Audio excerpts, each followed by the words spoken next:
everyone's mind, oh, wish I could own gold every day and night. If this is something that is there on your mind and you relate to, then please do watch this video till the end because I'm discussing various ways in which you can buy gold.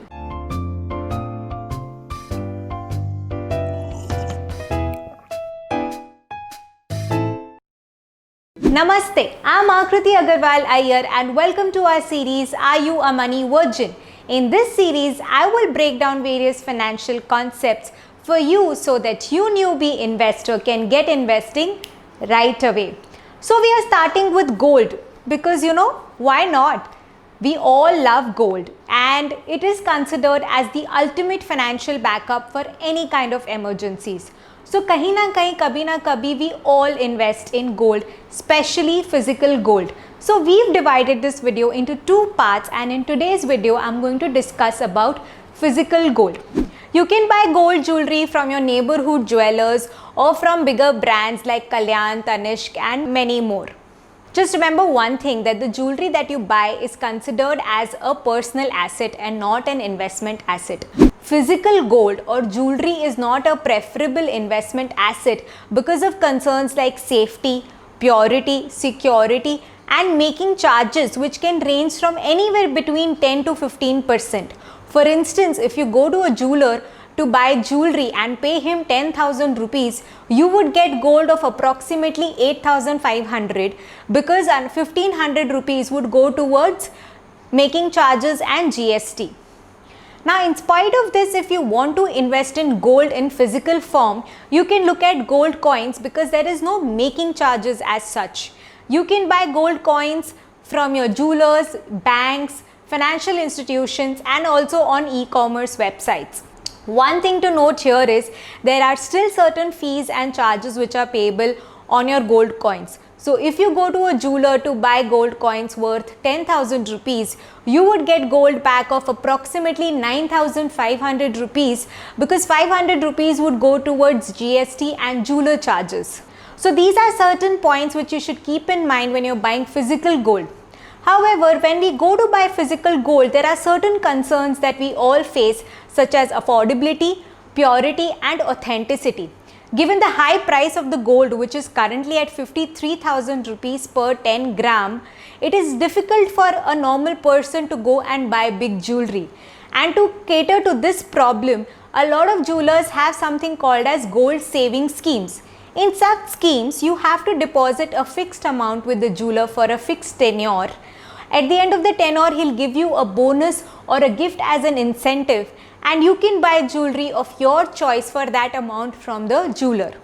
To understand this better, we can look at Tanishq Gold Harvest Scheme. Under this scheme, you pay a monthly installment of 2,000 rupees or multiples of 1,000 for 10 months.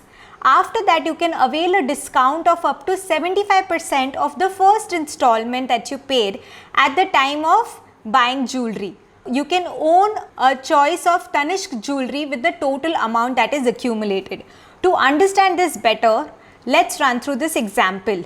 If you paid 2,000 rupees for 10 months, you will get a bonus of 1,500 rupees at the end of it. So you can buy gold worth rupees 21,500 by paying only 20,000 rupees for the same.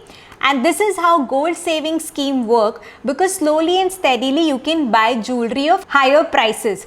Think of gold saving scheme as something like a reverse EMI in which you first pay the installments, you get a discount and then you buy jewelry. Now the second concern that we all face is of purity. So the gold amount that we keep hearing around us is usually of 24 karat gold which is 99.5% pure. Currently, it is priced as 53,750 rupees. Generally, the gold coins that we get is made of such purity. However, the jewelry that we wear is made of 22 karat gold which is 91.67% pure. And given that there is a certain portion of alloy mixed in it, it is priced at rupees 50,750 currently. And your diamond jewelry that you wear, that is made in 18 karat gold. Yes, that's hardly 75% purity of gold and hence the price of it currently is 43,000 rupees. So you see, as the purity of the gold reduces, the price also reduces. Hence, you should know at what purity level your jewelry is made so that you are priced rightly for it. The last thing that you should note of is the authenticity of your jewelry. Now, very recently, government came out with a way of marking all the jewelry that is made. So you should check out for 4 marks. 1, BIS mark, which is Bureau of Indian Standards. Second, check the purity of gold, whether it's made of 22 carat or 18 carat, that must be mentioned on it. Check the Asai and Hallmarking Center's logo, and there would be the jeweler's identification mark on that jewelry. These marks will increase the authenticity of your jewelry and will get you the right value in case you have to ever sell it in the future. So when it comes to physical gold, yes, we Indians love it, but do remember that buy it only for your personal use. When it comes for investment purposes, I would recommend paper gold, which I have discussed in my video. So please do watch that after this video. While I'm checking the BIS mark on my ring to ensure the authenticity of it, why don't you go like, share and subscribe to our channel? And please do give us your feedback in the comment section below. We would love to hear from you. Also, watch out for this space every Wednesdays and Saturdays for freshly brewed content from Wealth Cafe. Until then, have a good day. Happy investing.